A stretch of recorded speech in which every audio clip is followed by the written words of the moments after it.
अस्सलाम वालेकुम dear student, आज हम पढ़ेंगे मैकेनिज्म ऑफ ब्रीदिंग के बारे में कि ब्रीदिंग होती कैसे है, ब्रीदिंग कैसे होती है, रिस्पिरेशन कैसे होता है। तो हमने इससे पहले लेक्चर में ये डिस्कस किया था, डिटेल से समझाया था कि व्हाट इज़ रिस्पिरेशन, रिस्पिरेशन होता क्या है, रिस्पिरेशन होती क्या है, डिफरेंट टाइप्स ऑफ रिस्पिरेशन हमने पढ़े थे कि कितने टाइप्स के रिस्पिरेशन होते हैं। रिस्पिरेशन को हमने डिटेल से पढ़ लिया था और फिर हमने ये कहा था कि ब्रीदिंग, वेंटिलेशन, रिस्पिरेशन में फ़र्क क्या है, इन दोनों का फ़र्क भी हमने क्लियर कर लिया था। तो अगर आप लोग वो देख लें तो आपको समझ आ जाएगी कि व्हाट इज़ ब्रीदिंग, ब्रीदिंग होती क्या है। तो आज हम पढ़ेंगे कि ये होती कैसे है, ब्रीदिंग कैसे होती है। तो हमने क्या कहा था कि रिस्पिरेशन क्या होता है, exchange of respiratory gases, exchange of respiratory gases. और वो एक्सचेंज ऑफ रिस्पिरेटरी गैसेस कहीं पे भी हो सकता है, हमारी बॉडी और एटमॉस्फेयर के बीच हो सकता है, बॉडी के अंदर मुख्तलिफ जगहों पे हो सकता है। ब्रीदिंग हमने क्या कहा था कि ब्रीदिंग वो एक्सचेंज ऑफ रिस्पिरेटरी गैसेस होता है between atmosphere and body, between atmosphere and body या लंग्स, जिसमें आप लोग अपने मसल्स यूज़ करते हैं, आप लोग फुल्ली कॉन्शियस होते हैं, आप लोग खुद ही अमाउंट ऑफ एयर बाहर से इनहेल करते हैं और एक्सहेल करते हैं। That is called breathing, that is called breathing. अब ये जो हम लेते हैं, हम एनवायरनमेंट से एयर लेते हैं और फिर अपनी बॉडी से या लंग्स से एनवायरनमेंट में एयर एक्सहेल करते हैं, तो ये हम करते कैसे हैं, ये हम करते कैसे हैं, तो आज हम ये डिस्कस करेंगे। तो आप लोग यहाँ पे देखें तो ये क्या है, ये मैंने ब्रीदिंग लिखा है कि व्हाट इज़ ब्रीदिंग। अब ब्रीदिंग क्या होता है, मैंने क्या कहा कि ब्रीदिंग वो होता है कि हम फुल्ली कॉन्शियस होते हैं और अमाउंट ऑफ एयर एटमॉस्फेयर से अंदर लेके जाते हैं और फिर अंदर से बॉडी से लंग से अमाउंट ऑफ एयर बाहर एक्सहेल करते हैं, तो दैट इज़ कॉल्ड ब्रीदिंग। अब यहाँ पे एक चीज़ होती है मैकेनिज्म ऑफ रिस्पिरेशन में या मैकेनिज्म ऑफ ब्रीदिंग में, जब आप सांस लेते हैं एक्सहेल करते हैं, पूरे मैकेनिज्म में एक चीज़ होना चाहिए, that is volume of air, that is volume of air. जो मैकेनिज्म ऑफ ब्रीदिंग में फर्स्ट चीज़ आप लोगों के पास होनी चाहिए, that is volume of air, volume of air. अब फॉर एग्जांपल इस डायग्राम में देखें तो ये क्या है, ये बॉडी है, ये बॉडी के लंग्स है, ठीक है, लंग्स है। अब लंग्स के ज़रिए हम अमाउंट ऑफ एयर इनहेल करते हैं, ये वो बलून स्ट्रक्चर है जिसमें बाहर से एटमॉस्फेयर से एयर आता है। अब यहाँ पे क्या है, यहाँ पे है बाहर एयर, एयर में हमने डिटेल से डिस्कस किया था, यहाँ पे हम कॉमनली जो गैस लेते हैं दैट इज़ ऑक्सीजन, ठीक है। तो वॉल्यूम ऑफ एयर क्या है कि एटमॉस्फेयर में वॉल्यूम ऑफ एयर होता है, वॉल्यूम ऑफ एयर होता है जो कि हम ड्यूरिंग इंस्पायरेशन अंदर लेके आते हैं, ड्यूरिंग इंस्पायरेशन हम अंदर लेके आते हैं और ड्यूरिंग एक्सपायरेशन हम कार्बन डाइऑक्साइड या अमाउंट ऑफ एयर बाहर एक्सहेल करते हैं, बाहर क्या करते हैं, आउट करते हैं, और ये क्या करते हैं, ये इन करते हैं, ठीक है। तो हम volume of air during breathing, during respiration atmosphere से अमाउंट ऑफ एयर इनहेल करते हैं और अमाउंट ऑफ एयर एक्सहेल करते हैं। तो जब तक हमारे एटमॉस्फेयर में, जब तक हमें अमाउंट ऑफ एयर मिल रहा है, वॉल्यूम ऑफ एयर मिल रहा है एटमॉस्फेयर में, तो ब्रीदिंग होगी, तो ब्रीदिंग होगी, मैकेनिज्म ऑफ ब्रीदिंग चलता रहेगा, मैकेनिज्म ऑफ ब्रीदिंग चलता रहेगा। लेकिन अगर ये अमाउंट ऑफ एयर किसी वजह से एटमॉस्फेयर में ख़त्म हो जाए, ये क्या हो जाए, ये ख़त्म हो जाए, तो क्या ब्रीदिंग पॉसिबल है, तो क्या मैकेनिज्म ऑफ ब्रीदिंग हो सकती है, तो फिर नहीं हो सकती। तो जो फर्स्ट थिंग है इन मैकेनिज्म ऑफ ब्रीदिंग जो आपके पास होनी चाहिए, that is volume of air. अगर वॉल्यूम ऑफ एयर है एटमॉस्फेयर में, तभी आप लोग उस वॉल्यूम ऑफ एयर को इनहेल कर सकते हैं, एक्सहेल कर सकते हैं। अगर वॉल्यूम ऑफ एयर ख़त्म हो गया, ऑक्सीजन ख़त्म हो गया, एयर ख़त्म हो गया, यहाँ पे एटमॉस्फेयर से मैंने ऑक्सीजन सारा हटा दिया, एयर सारा यहाँ पे हटा दिया, वैक्यूम क्रिएट कर लिया, तो क्या आप सांस ले पाएंगे, तो आप सांस नहीं ले पाएंगे। तो मैकेनिज्म ऑफ ब्रीदिंग में फर्स्ट चीज़ जो आपके पास होनी चाहिए, that is volume of air. अगर वॉल्यूम ऑफ एयर है तो ब्रीदिंग का मैकेनिज्म हो सकता है, अगर वॉल्यूम ऑफ एयर नहीं है तो ब्रीदिंग का मैकेनिज्म नहीं हो सकता। तो फर्स्ट हम जो चीज़ डिस्कस करेंगे मैकेनिज्म ऑफ ब्रीदिंग में, वो करेंगे वॉल्यूम ऑफ एयर, वो क्या करेंगे, वॉल्यूम ऑफ एयर, और इसे हम कहते हैं रिस्पिरेटरी वॉल्यूम या लंग्स वॉल्यूम। और ये जो वॉल्यूम ऑफ एयर होते हैं, ये हम दो बिहाफ पे, दो तरीक़ों से डिस्कस करते हैं। एक को हम कहते हैं लंग्स वॉल्यूम, एक को हम क्या कहते हैं, लंग्स वॉल्यूम, एक को हम क्या कहते हैं, एक को हम कहते हैं लंग्स कैपेसिटी, लंग्स कैपेसिटीज़। तो volume of air, lungs volume क्या है, लंग्स वॉल्यूम वो होते हैं, ये हम डिटेल से डिस्कस करेंगे नेक्स्ट लेक्चर में इंशाल्लाह, कि लंग्स वॉल्यूम क्या होता है कि हम एक ख़ास अमाउंट में एयर इनहेल करते हैं ड्यूरिंग इंस्पायरेशन और एक ख़ास अमाउंट में एयर एक्सहेल करते हैं ड्यूरिंग एक्सपायरेशन। तो वो जो वॉल्यूम ऑफ एयर होता है हम दो तरीक़ों से इनहेल करते हैं, या तो फिर नॉर्मली करते हैं या तो फिर एग्जैजरेटेड कंडीशन में करते हैं, फोर्सफुली करते हैं। तो किसी भी कंडीशन में हो आप लोग अमाउंट ऑफ एयर बाहर से इनहेल करते हैं, एक्सहेल करते हैं, that is called lungs volume, that is called lungs volume. और सम टाइम हम 1 2 3 4 वॉल्यूम इकट्ठे कर लेते हैं, जो कम्बिनेशन ऑफ वॉल्यूम्स होते हैं, जो कम्बिनेशन ऑफ वॉल्यूम्स होते हैं। तो वो जब हम इकट्ठे कर लेते हैं किसी भी कंडीशन, किसी भी डिजीज़, किसी भी एबिलिटी को चेक करने के लिए, किसी भी पर्सन के जो फिज़िकल स्टेटस होता है वो हम चेक करते हैं, तो उसमें हम कम्बिनेशन ऑफ वॉल्यूम स्टडी करते हैं। तो that is called capacity, that is called capacity. Single amount of air inhalation exhalation is lungs volume, and उसको जब कंबाइन कर लेते हैं, 2-3 वॉल्यूम को हम कंबाइन कर लेते हैं मुख्तलिफ कंडीशन में, जब हम इसे कंबाइन करके स्टडी करते हैं तो that is called lungs capacity. हम डिटेल से एक्सप्लेन करेंगे। अब वॉल्यूम ऑफ एयर है तो बाहर से अंदर गैस आ रहा है, अंदर से बाहर गैस जा रहा है। अगर ये नहीं है तो रिस्पायरेशन या ब्रीथिंग नहीं होगी। सेकंड, अब जब ये वॉल्यूम ऑफ एयर अंदर आता है बॉडी के अंदर, बॉडी के अंदर आता है, तो यहाँ पे ये कहाँ आता है? ये आता है लंग्स के अंदर। ये कहाँ आता है? लंग्स के अंदर। इट्स मीन कि हमारे थोरैक्स के अंदर, हमारे थोरैक्स के अंदर, हमारे थोरैसिक कैविटी में एक लंग्स होते हैं, एक स्ट्रक्चर होते हैं, इलास्टिक टिश्यू से मिलके बने होते हैं, ऑर्गन होते हैं, दैट इज़ कॉल्ड लंग्स। अब लंग्स में क्या आता है? ये वॉल्यूम ऑफ एयर जो हम इनहेल करते हैं या एक्सहेल करते हैं, तो ये कहाँ आता है? ये लंग्स में आता है। ये कहाँ आता है? लंग्स में आता है। और सेकंड, हमारा एक थोरैसिक केज होता है जिसने हमारे थोरैसिक कैविटी को कवर किया होता है। थोरैसिक केज क्या चीज़ होती है? ये पिंजरा होता है, पिंजरा होता है जिसने हमारे थोरैसिक कैविटी को कवर किया होता है। सेकेंड जो चीज़ होती है दैट इज़ थोरैसिक केज। अब हमारे जो वॉल्यूम ऑफ एयर बाहर से अंदर आता है, अंदर से बाहर आता है, तो यहाँ पे हमारे थोरैक्स में, हमारे थोरैक्स के अंदर दो चीज़ों की मूवमेंट होती है उस वॉल्यूम ऑफ एयर के अंदर आने और बाहर जाने की वजह से। दो चीज़ों की मूवमेंट होती है। एक मूवमेंट होती है लंग्स की, एक किस चीज़ की मूवमेंट होती है? लंग्स की मूवमेंट होती है। और दूसरी चीज़ की मूवमेंट होती है थोरैसिक केज की मूवमेंट होती है। इन दोनों की होती है मूवमेंट, इन दोनों की मूवमेंट होती है। कब होती है? जब वॉल्यूम ऑफ एयर अंदर आता है, जब वॉल्यूम ऑफ एयर बाहर जाता है, ड्यूरिंग मैकेनिज्म ऑफ ब्रीथिंग।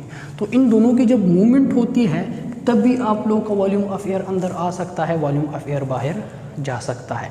अब यहाँ पे इस डायग्राम में देखें, इस डायग्राम में तो ये क्या है? ये है लंग्स। ये क्या है? लंग्स है। लंग्स को कवर किया होता है किस चीज़ ने? रिब्स ने। ये जो ब्लू है दैट इज़ रिब्स। तो रिब्स ने लंग्स को, आपके थोरैसिक कैविटी को कवर किया होता है, एक पिंजरा बनाया होता है, एक पिंजरा बनाया होता है जिसके अंदर आपके इंटरनल जो थोरैसिक होते हैं, जो विजराज होते हैं, जो ऑर्गन्स होते हैं, वो इसके अंदर पिंजरे में बंद होते हैं। तो ये जो थोरैसिक केज है, ये जो पिंजरा है, ये मोस्टली रिब्स से बना होता है, मसल से बना होता है। अब ये लंग्स जो है ये हाईली इलास्टिक होते हैं, बलून स्ट्रक्चर है, हाईली इलास्टिक होते हैं। अब जब बाहर से अंदर गैस आता है, फॉर एग्जांपल यहाँ पे क्या आ रहा है? ऑक्सीजन या एयर हमने कर लिया। तो एयर जब बाहर से अंदर आता है या अंदर से बाहर आउट होता है, आउट या इन होता है, तो यहाँ पे ये जो लंग्स है, ये जो बलून है, ये ओपन होना चाहिए ड्यूरिंग इंस्पायरेशन। जब बाहर से अंदर एयर आएगा कि नहीं, ये इन्फ्लेट होना चाहिए। और जब यहाँ से अमाउंट ऑफ एयर बाहर जाएगा, एक्सहेल होगा, तो ये डिफ्लेट होना चाहिए। बलून की मिसाल ले लें। अब जब बलून में आप हवा भरते हैं तो वो इन्फ्लेट होगी, वो इन्फ्लेट होगी। जब आप हवा निकालेंगे तो वो डिफ्लेट होगी। अगर ये इन्फ्लेट नहीं होती ड्यूरिंग जब आप हवा भरते हैं, जब एयर इसके अंदर आता है, या फिर जब एयर इससे निकलता है, तो ये डिफ्लेट नहीं होती, तो क्या एयर अंदर आएगा या अंदर से बाहर जाएगा? कभी भी नहीं जाएगा। तो इसी तरह ये लंग्स की भी मिसाल है कि जब अमाउंट ऑफ एयर अंदर आता है तो लंग्स इन्फ्लेट होना चाहिए। लंग्स में ये एबिलिटी होनी चाहिए कि वो इन्फ्लेट हो, इसके अंदर एयर समा जाए। और जब यहाँ से अमाउंट ऑफ एयर बाहर एक्सहेल होता है तो इसमें ये एबिलिटी होनी चाहिए कि दोबारा से क्या हो? डिफ्लेट हो, ये दोबारा से कोलैप्स हो, ताकि यहाँ से अमाउंट ऑफ एयर बाहर जा सके। तो यहाँ पे ड्यूरिंग मैकेनिज्म ऑफ ब्रीदिंग, जब आप सांस लेते हैं, मैकेनिज्म ऑफ ब्रीदिंग है सांस लेना, तो जब आप सांस लेते हैं तो लंग्स की movement with in the thorax होनी चाहिए। अगर ये लंग्स मूवेबल नहीं है, इसमें ये एबिलिटी नहीं है कि ये एक्सपेंड एंड डिफ्लेट हो सके, तो एयर कभी भी अंदर नहीं आएगी, एयर कभी भी बाहर नहीं जाएगी, तो मैकेनिज्म ऑफ ब्रीदिंग हो ही नहीं पाएगी। ऑल दो वॉल्यूम ऑफ एयर है, ऑल दो वॉल्यूम ऑफ एयर है, लेकिन लंग्स नहीं है, कोलैप्स है, लंग्स एक्सपेंड ही नहीं हो रहे, डिफ्लेट ही नहीं हो रहे। लंग्स एक्सपेंड एंड डिफ्लेट ही नहीं हो रहे हैं तो मैकेनिज्म ऑफ ब्रीदिंग स्टॉप हो जाएगी, ख़त्म हो जाएगी। तो दूसरी जो चीज़ है इंपॉर्टेंट मैकेनिज्म ऑफ ब्रीदिंग में है वो है लंग्स की मूवमेंट। क्यों? लंग्स की मूवमेंट नॉर्मल होनी चाहिए। अगर लंग्स की मूवमेंट नहीं है तो मैकेनिज्म ऑफ ब्रीदिंग नहीं हो सकती। सेकंड, थोरेसिक केज की मूवमेंट। थोरेसिक केज क्या है? ये एक पिंजरा है जिसके अंदर लंग्स है। फॉर एग्जांपल ये क्या है? ये थोरेसिक केज है। अब इसने इस लंग्स को, इस हमारे जितने भी आर्गन होते हैं विद इन द थोरेक्स, इसको कवर किया होता है, ठीक है। अब हमारा लंग्स जो होता है ये इसके अंदर होता है, ये इसके अंदर होता है। अब जब ये मूव करेगी, ये लंग्स, ये क्या करेगी? ये एक्सपेंड होने की कोशिश करेगी। तो थोरेसिक केज ने इसको कवर किया होता है, इसको बंद करके रखा होता है, तो थोरेसिक केज भी मूव करेगा। थोरेसिक केज मूव करेगा तभी लंग्स को स्पेस प्रोवाइड होगी, तभी लंग्स को स्पेस प्रोवाइड होगी, तभी वो एक्सपेंड होगा। अगर आपका थोरेसिक केज मूव नहीं कर रहा, आपका थोरेसिक केज मूव नहीं कर रहा ड्यूरिंग इंस्पायरेशन, जब एयर अंदर आता है, लंग्स इन्फ्लेट होती है तो लंग्स को स्पेस चाहिए होता है और वो स्पेस कवर किया होता है थोरेसिक केज ने, उसने पिंजरा बनाया होता है इस तरह से। अगर ये थोरेसिक केज एक्सपेंड नहीं हो रहा तो लंग्स को स्पेस प्रोवाइड नहीं होगा with in the thoracic cavity और ये इन्फ्लेट नहीं हो पाएगी। तो यहाँ पे जो दूसरी चीज़ होनी चाहिए मैकेनिज्म ऑफ ब्रीदिंग में, वो थोरेसिक केज की नॉर्मल मूवमेंट होनी चाहिए, वो थोरेसिक केज की नॉर्मल मूवमेंट होनी चाहिए। अगर थोरेसिक केज की नॉर्मल मूवमेंट हो रही है, वो भी एक्सपेंड हो रहा है, वो भी डिफ्लेट हो रहा है, तो लंग्स को स्पेस मिलेगी, लंग्स को स्पेस मिलेगी तो लंग्स भी इन्फ्लेट होगा, लंग्स भी डिफ्लेट होंगे। तो लंग्स डिफ्लेट और इन्फ्लेट होंगे तो अमाउंट ऑफ एयर इजीली आ पाएगी, अमाउंट ऑफ एयर इजीली बाहर जा पाएगा, तो मैकेनिज्म ऑफ ब्रीदिंग नॉर्मल होगी। लेकिन अगर लंग्स की मूवमेंट नहीं हो रही या थोरेसिक केज की मूवमेंट कॉम्प्रोमाइज़ है, थोरेसिक केज की मूवमेंट नहीं हो रही, तो आपकी मैकेनिज्म ऑफ ब्रीदिंग जो है वो स्टॉप हो जाएगी, वो ख़त्म हो जाएगी, ठीक है। तो मैकेनिज्म ऑफ ब्रीदिंग नहीं हो पाएगी। तो 3 चीज़ें हमने पढ़नी है मैकेनिज्म ऑफ ब्रीदिंग में, बहुत ही इंपॉर्टेंट। फर्स्ट, ब्रीदिंग में वॉल्यूम ऑफ एयर होना चाहिए, वॉल्यूम ऑफ एयर होना चाहिए, उसे हम कहते हैं lungs volume and lungs capacity, ठीक है। उसे हम क्या कहते हैं? Lungs volume and lungs capacity, जो कि लंग्स में अमाउंट ऑफ एयर आता है एंड बाहर जाता है। ये हम डिस्कस करेंगे मैकेनिज्म ऑफ ब्रीदिंग में, ये दोनों चीज़ें होनी चाहिए। सेकंड, लंग्स की मूवमेंट होनी चाहिए, थोरेसिक केज की मूवमेंट होनी चाहिए। अगर इन दोनों की मूवमेंट नॉर्मल है तभी आप लोग की मैकेनिज्म ऑफ ब्रीदिंग बरकरार है, हो सकती है, अदरवाइज नहीं हो सकती। अब यहाँ पे जो लंग्स की मूवमेंट होती है, जो लंग्स की मूवमेंट होती है within the thorax, within the thorax या within the thoracic cavity, तो यहाँ पे एक चीज़ रिस्पॉन्सिबल होता है इसकी मूवमेंट के लिए, and that thing is respiratory pressures, that is respiratory pressures. हमारे थोरेसिक कैविटी के अंदर कुछ प्रेशर्स होते हैं जिनकी चेंजिंग की वजह से लंग्स इन्फ्लेट होता है और लंग्स डिफ्लेट होता है। तो एक रेस्पिरेटरी प्रेशर होते हैं जो कि हम डिस्कस करेंगे आपके मैकेनिज्म ऑफ ब्रीदिंग में। अगर ये रेस्पिरेटरी प्रेशर नॉर्मल है, अगर ये है और ये इंक्रीज या डिक्रीज होते हैं तभी लंग्स क्या होगा? इन्फ्लेट होगा और डिफ्लेट होगा। अगर ये प्रेशर नहीं है तो कोई भी चीज़ जब इन्फ्लेट होती है तो एक फोर्स के ज़रिए होती है, एक प्रेशर के ज़रिए होती है। वो प्रेशर एक्सर्ट होगा तभी वो चीज़ जो है वो एक्सपेंड एंड डिफ्लेट होगी। अगर वो प्रेशर नहीं है, वो प्रेशर ज़ीरो है, तो क्या मूवेबल होगा कोई चीज़? नहीं, तो वो मूवेबल नहीं है। तो रेस्पिरेटरी प्रेशर्स होते हैं जो कि आपके लंग्स को इन्फ्लेट करने की कोशिश करते हैं, इन्फ्लेट करते हैं और डिफ्लेट करते हैं। तो मैकेनिज्म ऑफ ब्रीदिंग में हम जो सेकंड चीज़ डिस्कस करेंगे जो कि लंग्स की मूवमेंट के लिए रिस्पॉन्सिबल होता है, that is called respiratory pressure, that is called respiratory pressure. तो हम respiratory pressure mechanism of breathing में डिटेल से डिस्कस करेंगे कि ड्यूरिंग रेस्पिरेशन, ड्यूरिंग ब्रीदिंग कैसी जो रेस्पिरेटरी प्रेशर है वो चेंज होती है तो लंग्स इन्फ्लेट होता है और ब्रीदिंग होती है, ठीक है। थर्ड, थोरेसिक केज की मूवमेंट, और थोरेसिक केज की मूवमेंट के लिए जो फैक्टर रिस्पॉन्सिबल होता है, जो चीज़ रिस्पॉन्सिबल होती है जो कि थोरेसिक केज को इन्फ्लेट करता है एंड डिफ्लेट करता है, एक्सपेंड करता है एंड डिफ्लेट करता है, तो that is respiratory muscles, that is respiratory muscles. तो रेस्पिरेटरी मसल्स नॉर्मल होने चाहिए। तो हम जो तीसरी चीज़ डिस्कस करेंगे मैकेनिज्म ऑफ ब्रीदिंग में, दैट इज़ रेस्पिरेटरी मसल्स। अब अगर हमारे मसल्स नहीं हैं, हमारे मसल्स ख़राब है, हम डिस्कस करेंगे कौन कौन से मसल्स रिस्पॉन्सिबल होते हैं आपके ब्रीदिंग को करने के लिए, तो हम ये रेस्पिरेटरी मसल में डिटेल से डिस्कस करेंगे। अब हमारे मसल्स ख़राब है तो फॉर एग्जांपल मोस्ट कॉमन हम डिस्कस करेंगे डायफ्राम। तो डायफ्राम अगर काम करना छोड़ दिया डायफ्राम ने तो क्या आपके थोरैसिक केज की, थोरैसिक कैविटी की, थोरैक्स की मूवमेंट होगी? नहीं होगी। तो जब उसकी मूवमेंट नहीं होगी तो क्या लंग्स इन्फ्लेट एंड डिफ्लेट हो पाएगा? नहीं। तो क्या आप एस्पिरेशन कर पाएंगे? क्या आप ब्रीदिंग कर पाएंगे? मैकेनिज्म ऑफ ब्रीदिंग होगी? नहीं होगी। तो आप मर जाएंगे, आप सांस नहीं ले पाएंगे। तो जो थर्ड फैक्टर रिस्पॉन्सिबल है मैकेनिज्म ऑफ ब्रीदिंग के लिए, दैट इज रेस्पिरेटरी मसल्स। और रेस्पिरेटरी मसल्स थोरैसिक केज की या थोरैसिक कैविटी को एक्सपेंड करता है एंड डिफ्लेट करता है, उसकी मूवमेंट के लिए रिस्पॉन्सिबल होता है। ठीक है। अब इन दोनों फैक्टर्स को, रेस्पिरेटरी प्रेशर और रेस्पिरेटरी मसल्स को जब हम कलेक्टिवली स्टडी करते हैं, इन दोनों को अलग से देखते हैं और इन दोनों को अलग से स्टडी करते हैं, इन दोनों फैक्टर्स को, तो इन दोनों को कलेक्टिवली हम क्या कहते हैं? इन दोनों को जब हम स्टडी करते हैं, इन दोनों को हम क्या करते हैं? स्टडी करते हैं। तो that is called lungs mechanics, that is called lungs mechanics.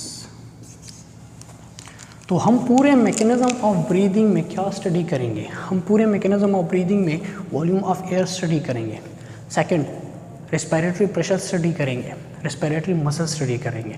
इन दोनों को कलेक्टिवली जब हम स्टडी करते हैं that is called lungs mechanics. तो हम दो चीज़ें स्टडी करेंगे मैकेनिज्म ऑफ ब्रीदिंग में, most important lungs mechanics and lungs volume and capacities, lungs volume and capacities. अब अगर ये दोनों चीज़ें नॉर्मल है किसी बंदे में, ये दोनों चीज़ें नॉर्मल है, तो उसमें मैकेनिज्म ऑफ ब्रीदिंग नॉर्मल होगी। अगर ये दोनों चीज़ें कॉम्प्रोमाइज़ है किसी भी वजह से, किसी भी फैक्टर की वजह से, ये दोनों चीज़ें ख़राब हो चुकी हैं, तो मैकेनिज्म ऑफ ब्रीदिंग क्या हो जाएगी? मैकेनिज्म ऑफ ब्रीदिंग ख़त्म हो जाएगी, तो मैकेनिज्म ऑफ ब्रीदिंग नहीं होगी। अब इस पूरे प्रोसेस को जिसमें हम क्या कहते हैं, जिसमें हम कहते हैं कि वॉल्यूम ऑफ एयर अंदर गया, वॉल्यूम ऑफ एयर अंदर गया, लंग्स के अंदर गया, तो ऐसे केज की मूवमेंट हुई और लंग्स के अंदर वॉल्यूम ऑफ एयर गया during pressure changes, during muscles involvement, तो वॉल्यूम ऑफ एयर लंग्स के अंदर गया, लंग्स से फिर बाहर आ गया, तो दैट पूरा process is called mechanism of breathing. इस पूरे प्रोसेस को हम क्या कहते हैं? मैकेनिज्म ऑफ ब्रीदिंग कहते हैं। अब यहाँ पे एक और चीज़ जो कि मोस्ट इम्पॉर्टेंट है, जो कि हम पढ़ेंगे मैकेनिज्म ऑफ ब्रीदिंग में, that is your neuronal involvement. आपके न्यूरॉन इन्वॉल्व है इसमें, आपका नर्वस सिस्टम इन्वॉल्व है। आप लोगों ने पढ़ा है ना कि जो ब्रीदिंग होती है, जो ब्रीदिंग होती है, फॉर एग्जांपल हमने क्या कहा, जो ब्रीदिंग होती है ये दो तरीक़ों से हम कर सकते हैं। एक क्वाइट, एक क्या होती है क्वाइट, एक होती है फोर्सफुल, एक होती है फोर्सफुल। तो जो ब्रीदिंग होती है वो दो तरीक़ों से हो सकती है, क्वाइट एंड फोर्सफुल। ब्रीदिंग मैंने क्या कहा, कॉन्शियस होते हैं तो आप खुद से सांस लेते हैं। फॉर एग्जांपल अब मैं नॉर्मली रिलैक्स हूँ, यहाँ पे खड़ा हूँ, यहाँ पे बैठा हूँ, तो मैं क्या ले रहा हूँ? मैं सांस ले रहा हूँ, एयर इनहेल कर रहा हूँ, एक्सहेल, इनहेल एक्सहेल। तो ये मैं normal quite condition, rest condition में कर रहा हूँ।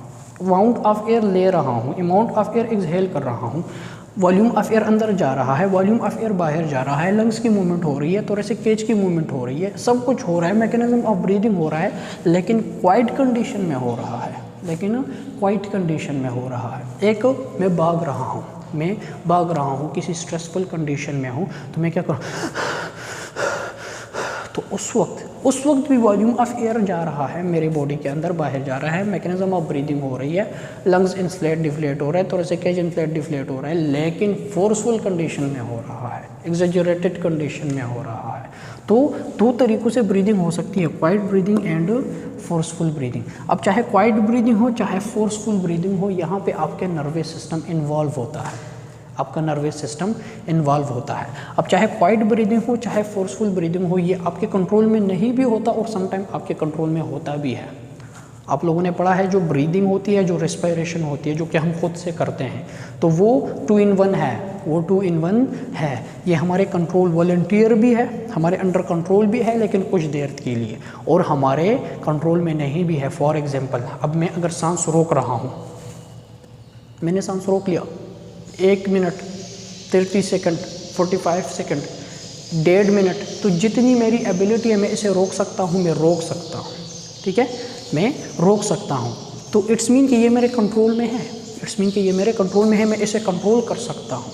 सेकंड, मैं रात को सो रहा हूँ, तो जब मैं सो रहा हूँ तो उस वक्त भी मेरा ब्रीदिंग जो है वो हो रही होती है, तो इट्स मीन कि वो मेरे कंट्रोल में नहीं है। ऑल्दो मैं अनकॉन्शियस होता हूँ लेकिन फिर भी मेरे मैकेनिज्म ऑफ ब्रीदिंग चल रहा होता है, तो उस वक्त वो मेरे कंट्रोल में नहीं होता। तो वो जो कंट्रोल में नहीं होता या कंट्रोल में होता है, तो उसके लिए जो चीज़ रिस्पॉन्सिबल होती है that is your nervous system, that is your nervous system, जो कि आपके इस पूरे ब्रीदिंग को रेगुलेट करता है, जो कि आपके इस पूरे ब्रीदिंग को रेगुलेट करता है। तो हम क्या पढ़ेंगे कि रेगुलेशन ऑफ ब्रीदिंग होती कैसे है। मैकेनिज्म ऑफ ब्रीदिंग में हम लास्ट में क्या पढ़ेंगे कि रेगुलेशन ऑफ ब्रीदिंग होती कैसे है, कि कौन सी चीज़ रिस्पॉन्सिबल होती है जो कि आपकी ब्रीदिंग को करा रही होती है। अब अगर वॉल्यूम ऑफ एयर ठीक है, लंग्स ठीक है, मसल्स भी ठीक है, लेकिन आपका नर्वस सिस्टम ख़राब हो गया, आपका नर्वस सिस्टम ख़राब हो गया, तो क्या आप रिस्पायरेशन कर पाएंगे, चाहे कॉन्शियस हो चाहे अनकॉन्शियस हो? तो क्या आप रिस्पायरेशन कर पाएंगे? तो आप रिस्पायरेशन नहीं कर पाएंगे। जैसे कि हमने वेंटिलेशन की एग्जांपल ली थी कि जब कोई बंदा कोमा में चला जाता है तो उसका जो नर्वस सिस्टम होता है वो डेड हो जाता है। नर्वस सिस्टम क्या हो जाता है? डेड हो जाता है, वो काम करना छोड़ देता है। तो उस वक्त जब उसका नर्वस सिस्टम नहीं रहता, ऑल्दो वॉल्यूम ऑफ एयर है, ऑल्दो वॉल्यूम ऑफ एयर है, एटमॉस्फेयर में ऑक्सीजन भी है, सब कुछ है, ऑल्दो उसका लंग्स ठीक ठाक है, ऑल्दो उसके मसल ठीक ठाक है, लेकिन वो फिर भी खुद से सांस नहीं ले सकता, तो क्या मैकेनिज्म ऑफ ब्रीदिंग उस बंदे में हो रही है? नहीं। तो फिर हम उसे क्या करते हैं? आर्टिफिशियल मशीन्स के ज़रिए in amount of air inhale कराते हैं और एक्सहेल करते हैं, that is called ventilation, that is called ventilation. तो वेंटिलेशन मैकेनिज्म ऑफ ब्रीदिंग में नहीं आता, उसका जो मैकेनिज्म है वो अलग तरीके से है। हम नॉर्मल फिजियोलॉजिकल जब हम खुद से लेते हैं, तो वो जब हम डिस्कस करते हैं तो हम तीन चीज़ें डिस्कस करते हैं। First, lungs volume and capacity, second lungs mechanics जिसमें respiratory pressure and respiratory muscles आते हैं, the last is a regulation of all mechanism of breathing, all mechanism of breathing. तो ये था हमारा मैकेनिज्म ऑफ ब्रीदिंग के बारे में इंट्रोडक्टरी के what is mechanism of breathing, और मैकेनिज्म ऑफ ब्रीदिंग में हम क्या क्या स्टडी करेंगे। इंशाल्लाह जो नेक्स्ट लेक्चर होगा हम फर्स्ट कवर करेंगे कि लंग्स वॉल्यूम एंड कैपेसिटीज़ क्या क्या होती है। जब हम लंग्स वॉल्यूम और कैपेसिटीज़ ठीक से समझ लेते हैं तो हम फिर ये डिस्कस करेंगे कि ड्यूरिंग रिस्पायरेटरी चेंजेस जब लंग इन्फ्लेट होता है, चाहे क्वाइट ब्रीदिंग में हो चाहे फोर्सफुल ब्रीदिंग में हो, तो कौन सा वॉल्यूम ऑफ एयर अंदर आता है, कौन सा वॉल्यूम ऑफ एयर बाहर जाता है, कौन से मसल्स उस वक्त रिस्पॉन्सिबल होते हैं जो कि इन्फ्लेट कराते हैं, डिफ्लेट कराते हैं, और कौन सा वॉल्यूम ऑफ एयर उस वक्त अंदर आता है और जाता है। तो ये हम डिटेल से डिस्कस करेंगे इंशाल्लाह नेक्स्ट लेक्चर में। अगर इस लेक्चर में कोई भी क्वेश्चन है, प्रीवियस रिस्पायरेशन में अगर कोई भी क्वेश्चन है, तो आप लोग मुझसे पूछ सकते हैं। Thank you so much.